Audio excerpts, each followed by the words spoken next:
Good morning. This is Paul Rumler, CEO for the Quad Cities Chamber, and I want to welcome you to our webinar, Iowa's Road to Recovery. The Quad Cities Chamber strives to be your one-stop business resource to assist during the pandemic, connecting you to reliable and accurate information.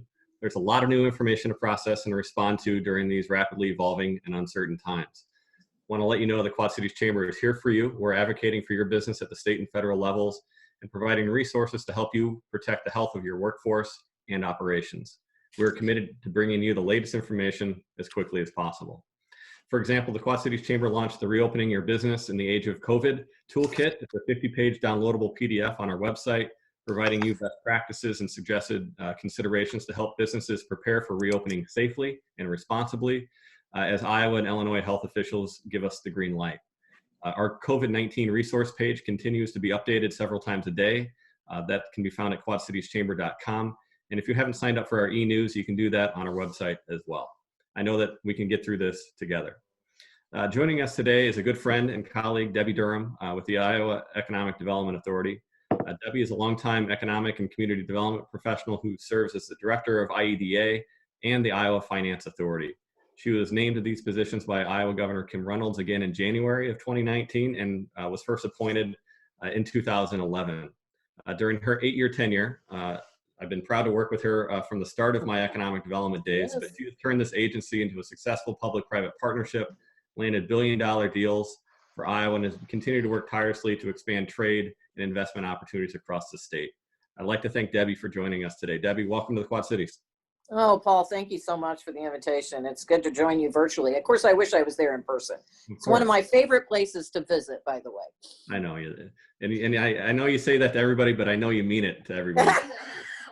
So true. As a reminder, this webinar will be recorded and posted on the Quad Cities Chamber's website.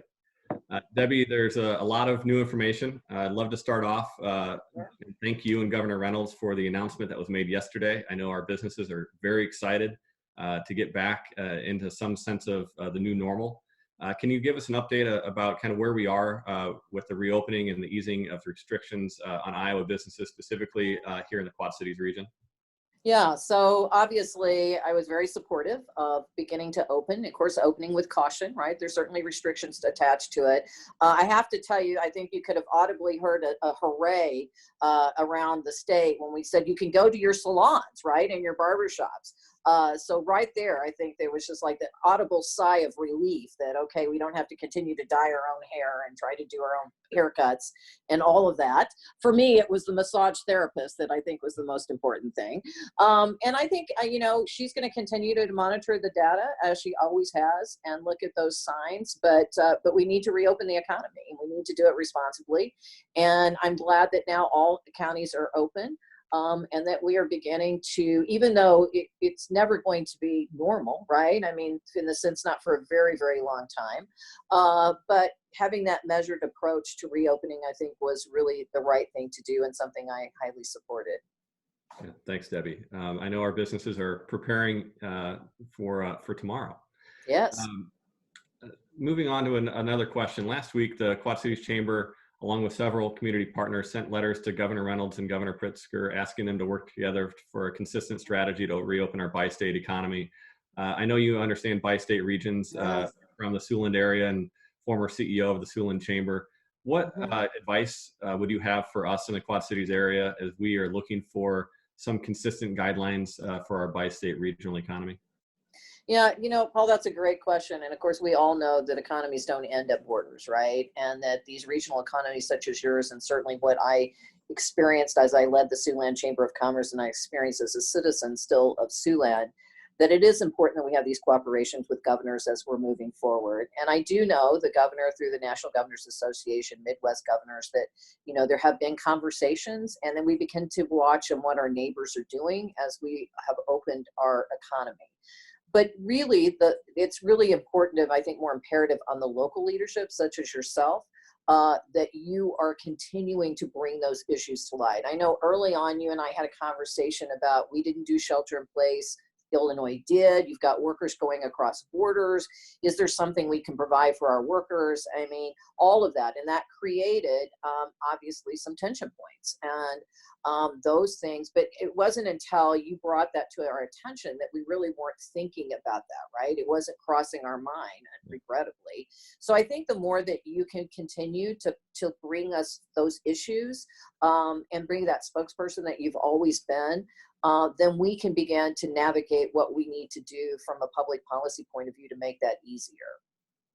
Thanks, Debbie. We value the partnership, and that's how we want to view it, is that it's not a confrontational relationship, but we do have insight that we want to make sure Correct. that we're sharing with you and your colleagues. So thanks for that perspective, and we'll keep up the work that we're doing. Great.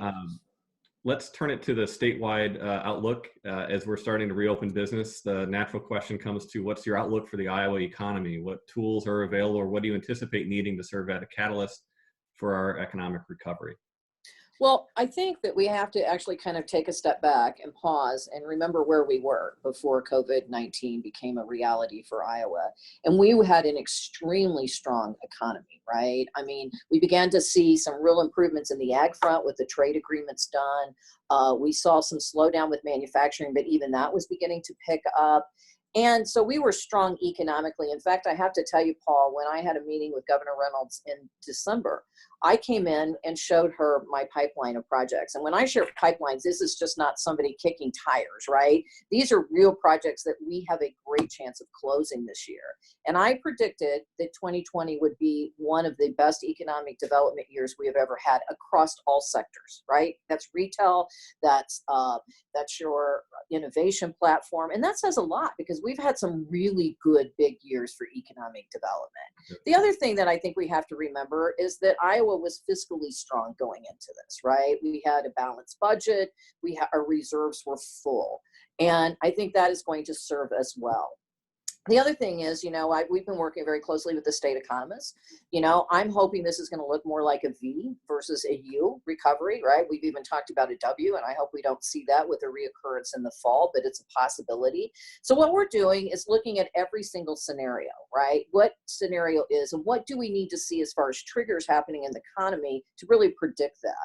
But the sooner we can open, again, the sooner we can open and begin to bring commerce back, and when you couple that with the incredible amount of liquidity that's been put into this marketplace, that, Paul, I've been doing this for a long time, and I have never seen in any disaster the kind of money flow as quickly as it had, whether it's on the state or federal level as it has. When you think of, over $5 billion in PPP money floating in our economy, right? When you're looking at even our grants program that's up to $100 million right now that we're doing, it's making a difference. And you look at the relaxation in unemployment and all of that, and that has to be factored in. So I think that right now, setting that my perspective, that we, I think we're going to come out of this stronger than many other states. How long, though? Is that a year? Is that a year and a half? It's too soon to predict. But again, it all depends not only on the reopening, Paul. The other thing we have to do, and I did a business record breakfast this morning, and what I really challenged is consumer confidence, right? We have to support our businesses now that they're reopening. And we have to so we really have to do a great job in making our citizens understand that we have to learn to live with COVID in a responsible, healthy way. And we're going to take those precautions, but we've got to support our small businesses. So I'm right now, I think we're going to come out of it stronger than a lot of states around us anyway. Great perspective, Debbie. I agree. We're a resilient bunch here in the Quad Cities and in Iowa, and continue to innovate our way through it. Which kind of leads me to my next question for you. Manufacturing is one of those large industries here in the Quad Cities, always been the lifeblood of our region.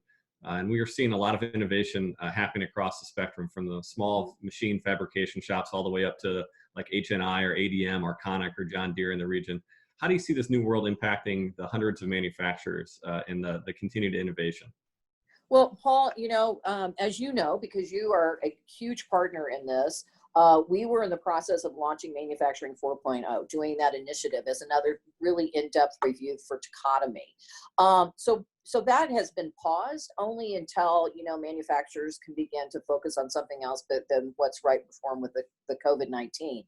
But if you look at Manufacturing 4.0 4.0, it really is all about how to navigate this new world of digitalization, right? And the Internet of Things, and how every business is going to have this digital model moving forward. And as you look at manufacturing, because, it is the lifeblood of Iowa, right? It is our largest growth state product.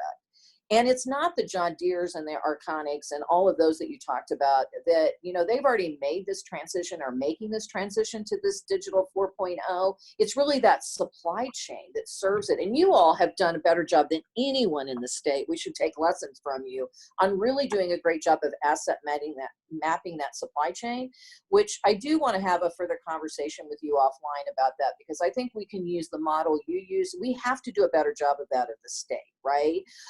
That was a real weakness that I identified going through it when I'm trying to figure out how people can transition to manufacture PPE supplies, and we've had that done. But rather than using my Rolodex, which tells you how old I am, right, my network, to connect people, we need a system that anyone could go in and say, I'm looking for someone to do this. And so I'm hoping that is an opportunity that we can partner with you and the good work you all have already done to move that initiative forward. But we were already there. We knew we needed to do this. We knew we needed that broadband platform to be able to really move data the way it needs to be done.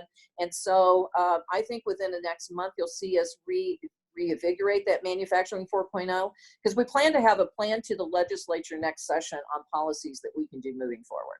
And again, you guys have been leading that initiative for so long. So my compliments to you. Thanks, Debbie. And, you can consider that a deal. We'll help and look forward to talking with you offline on that. You mentioned the various parts of our economy that were going into COVID performing really well, and your department has launched some really aggressive and innovative creative marketing campaigns for the state of Iowa, which has been great, and I'd love to be part of that going forward. Here in the Quad Cities, the Chamber and Visit Quad Cities have been stronger partners than ever before, and we see that tourism is a strong component of our economic success. How is Iowa positioned to leverage that fact, support it, pivot messaging, and help compete for that short-term and long-term investment from the tourist or the visitor?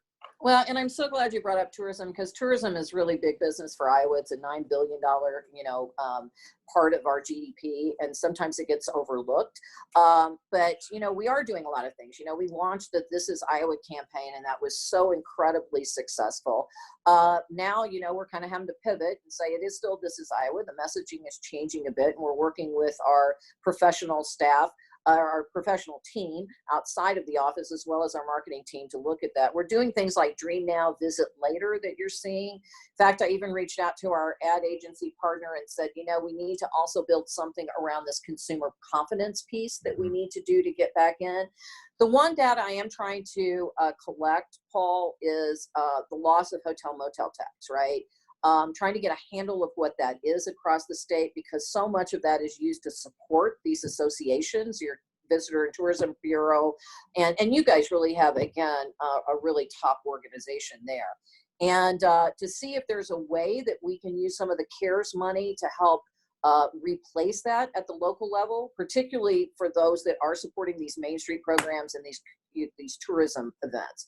So that's something I'm working very closely with the industry to get me some numbers on that. And I will certainly be making a pitch both to the governor and the legislature that we need to look at some kind of stopgap as we can, because that revenue is never going to be replaced, right? It's not a matter of thing we're going to defer your property taxes. Eventually you have to pay the property taxes, right?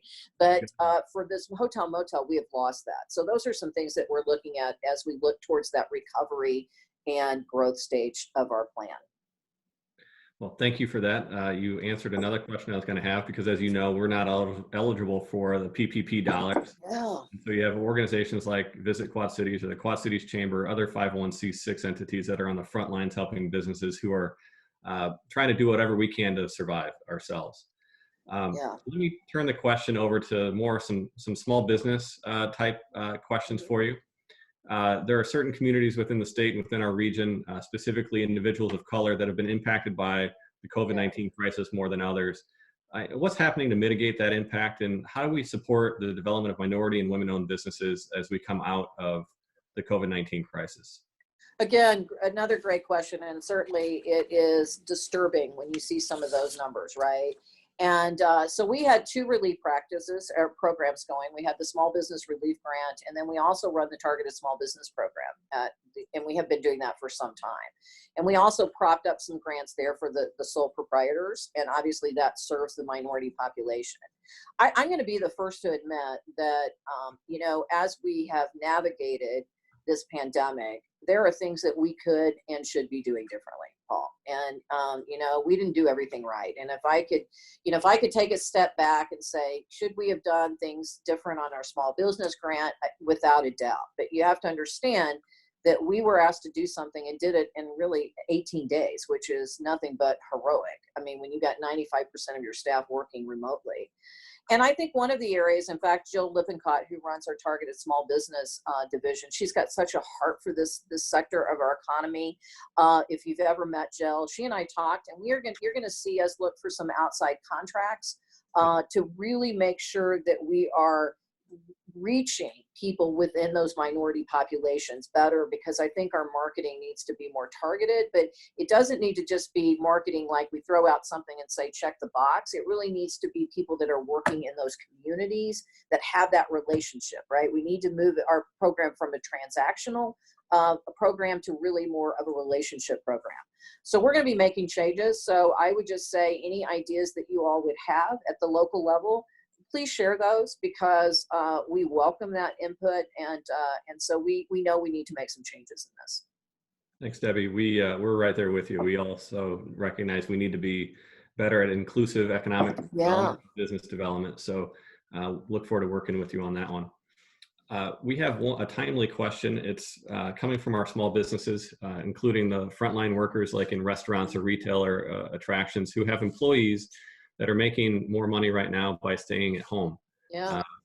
In your opinion, how did these businesses entice employees back after we reopened? Yeah. Well, that was an unfortunate part of the recovery that came forth from Washington. And I think what actually happened, the original plan, from what I understand, was that we would simply make people whole. Because again, when you go on unemployment, you don't get your full, wages, right? Or salary. Right. But what we found, and this is another lesson learned, that our systems across the country were so antiquated that we couldn't do that, right? And so then they came up with this extra $600 a week. And so what did, though, the unintended consequences of that is the very issue that you related to. So what Beth has done, Director Townsend at IWD, has made it very, very clear. If you have a job to go to, right, and you don't have any underlying health reasons, that you cannot do that job, because obviously that's important to know. But if you have a job and you are able to go and you choose not to go, you are not going to be eligible for unemployment. Now, I will be the first to say, because again, we're all been in triage mode. And I use that word very intentional, because that's what this is. It is not perfect, right? It is triage. We know people have received unemployment that probably shouldn't have, because they have work to do, right? And there will be an audit on the backside of all of this. And what we have to stress to our employees is that, yes, employers have a responsibility to provide a safe workplace for you, right? And if you are not in one of those risks, you need to be working. And there will be a day of reckoning on the backside, Paul, that not only will this money be pulled back, they'll have to pay it back.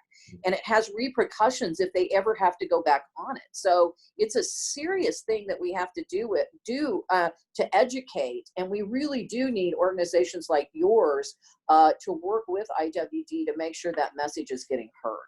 Got it. Well, thank you for giving that message. We'll make sure it gets heard out there. Want to take a question in a new direction. You mentioned Beth Townsend in the Iowa Workforce Development. Mm-hmm. Even before COVID-19, we were talking about how childcare accessibility and availability through the state was a barrier to increasing the talent that was needed by area businesses. As we look at reopening, childcare continues to be a topic as to now that we've been working from home for the last couple of months. How do we help expand access to childcare to help workers return? Yeah. Again, that was an issue before COVID, as you rightly stated. First of all, if you look at the list of small business relief grants, I am giving a priority to daycares and they're in child care facilities. I do know the Department of Human Services received about $30 million in CARES, and we are coordinating with them to make sure that one, honestly, that we're prioritizing and making sure those that have the largest numbers and the greatest impact in the community are taken care of. And so we're coordinating those efforts. But Paul, let me tell you very clearly, we need, as Iowans, right, we need to have a discussion about childcare. And I believe that it needs to be a systemic change in how we fund childcare, to the point that I do think it has to be something that is subsidized, right? And I don't use that word often, as you know, but it is an area because it's so critical, because we have in Iowa so many dual income earners in a household, right? Probably more so. I think the statistics, I don't know if it's still today, but the statistics are really higher in Iowa than most other places. And so we need to be able to give that confidence to our individuals, our parents, to know that their children are in a safe, inspected, right, facility. But we do need to look at that systemically. The other thing is we need to have private-public partnership in this. And I'm not encouraging, industries to run daycare centers, right? But what I am encouraging is that they need to find a way to help their workers with this, right? It does need to be a private-public partnership. So let me just give you an example. I was touring Prestige not too long ago. And as I was there looking at what they were doing, and then he showed me across the road, he said, Debbie, here's the property we bought. I said, oh, that's great. Are you looking at your next expansion? He said, not for the plant. I want to build a daycare over there, right? I want to partner with the community to build a daycare that my people can use. And that's what we need to be seeing more of. And so I think when this is all said and done, you're going to see Kelly Garcia as the new Department of Human Services. By the way, rock star, love her. You're going to see her and I really partner on this and bring forth some plans of how we systemically, like I said, change the way we support daycares and childcare facilities in our state. Thanks, Debbie. It remains a top priority for us here in the Quad Cities. So thanks for your continued push and interest in coming up with some innovative solutions on that. A topic that's come up over the last 2 months related to economic development has been reshoring supply chains and bringing them back to the U.S. In your role of encouraging trade and investment back into the state of Iowa and hopefully here in the Quad Cities, what do you see as the motivator? What can we do to entice companies to reshore to Iowa? Well, first of all, this is what gets me excited, right? When I talk about why I think recovery is going to be so strong, is because of all the opportunities that we together have identified for Iowa going forward. And it is around the conversation of reshoring and the supply chains, bringing those back. I think that we as Americans just know that, as much of that we can bring back to our own shores. We've known that for some time. I think this pandemic really put a spotlight on that, if you will. And also spot a spotlight on not only PPE supplies, but also within the pharmaceutical and nutraceuticals, and how much of that we've offshored that we need to bring back. So when I look at the strength of our universities, Paul, both Iowa State and the University of Iowa in particular, right? University of Iowa on that medical platform, but the shared things that they have around vaccines, immunotherapy. When you look at that pharmacy school at the University of Iowa, I think it's one of the few, if may even be the only one in the country that has an FDA certified manufacturing lab where they can actually do small scale manufacturing. Just think of the traded cluster that we can build around that. And then when you look at all the 3D manufacturing and the additive manufacturing investments we've been making, I do believe that reshoring for us in several sectors, from our machining sectors all the way to our, again, bioscience sectors, I think that the opportunity for us is unlimited, and we just need to be laser focused on that going forward as we open up, which gets back to what I really started with that supply chain chart, right? We got to do a better job of identifying where those weaknesses are and identifying where those strengths are, so we can do some matchmaking in a much more intentional way than we've ever done before. Great, Debbie. I know that you've covered some of this, but I have a futuristic question for you. Imagine it's 2022. We're through this. In your opinion, what cities thrived after this pandemic, and what did they do different? Well, I think the cities that are going to thrive are the cities that have always thrived, right? Those are the ones that have invested local leadership. You know, that it all has to start locally. And then the state's role is to come in and to partner with communities. So I think those communities like yours that have a vision, right, that's beyond only their borders, that understand what the challenges are before you, and you've identified those challenges, and more importantly, you're finding ways to remove those barriers for entry in many cases. And so I think those are the ones that are going to be stronger. But I also will tell you that even in our rural communities, you're going to see me bring a proposal before our board this May, that it became very clear to me as we began to roll out these small business grants, serving a population we have never served at any kind of scale, right? That consumer facing business, that we have to have a digital presence. Everyone does, right? We have to have a new resiliency plan for the smallest of employers. And you're going to see me propose us do the shop where you live kind of statewide approach, where the state's going to pay for the infrastructure build out of that, right? We're going to partner with an Iowa business to do it. We've got an RFP on the street right now. We're going to pay for the infrastructure. We're going to pay for the first year fees. But we're also then going to say, you know, then it is this private-public partnership. You have to pick it up. But I think that those weaknesses that I've seen that we can deal with in Iowa, I think that you'll even see a lot of our smaller communities come out of this stronger than ever with a real plan on how they also thrive. The shop where you live is a great initiative. That's a great concept, Debbie. I know that from my perspective, you have our support, and I'm sure that some of our smaller communities around here will also jump in on that one. We've seen a great willingness from our residents to continue to shop local and really to support those businesses who've invested here. And we don't want to lose sight of that. We want to continue to build that momentum. So thanks for identifying that one. Very good. That'll give confidence to not only the consumer, but to the business that's reopening right now. Absolutely. So wrapping up, what can we do as a region to help you? You're always a great partner to us. What can we do to be a good partner to you? I just think continue the lines of communication, right? And you know me, I am the first to admit that you know, when things aren't working, and I want to know the good and the bad, right? If things that we're doing has missed the mark, you need to tell me, right? But I also want to hear the great stories that are happening. I want to be inspired by what's happening along your downtowns, right? I want to be inspired by what your industries are doing to pivot their manufacturing to help those in need right now.